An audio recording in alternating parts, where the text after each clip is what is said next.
Yan na lang yung gabi ito. Para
Kini nga story ni Jay Sam nga akong i-share sa imong programa.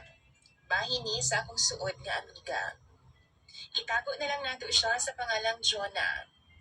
Single mother siya ni Jay Sam. Na siya'y usa ka anak, usapod ka babae. Napuno na gid ka mga lalaki ay ang iyang nakaipon. Ang problema niya ni Jay Sam, di gid siya makatagpaw kanang isa ra bitaw ka lalaki. Gusto niya dinaghan jud ang mukiyot sa iya ha.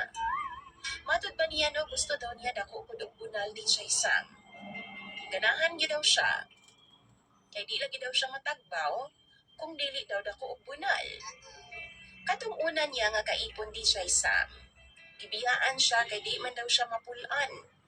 Di daw siya mapuraan di Jay Sam ba? Kung di daw siya ilato-lato sa iyang kaipon. Mao nga bisan gikan sa trabaho daw ang iyang bana, pag uli hubog. Iyaha daw lubusong di Jay Sam. Kay magilok kung magkatulagi daw iyaha kung di daw siya labtan na sa iyahang partner. Mao to, iyahang gitumog ang iyang bana di Jay Sam samtang hubog, samtang gahagok ba? Problema di Jay Sam, kay bisan unsaon daw niya kurambos, di naman gyud ang mutindog ang iyang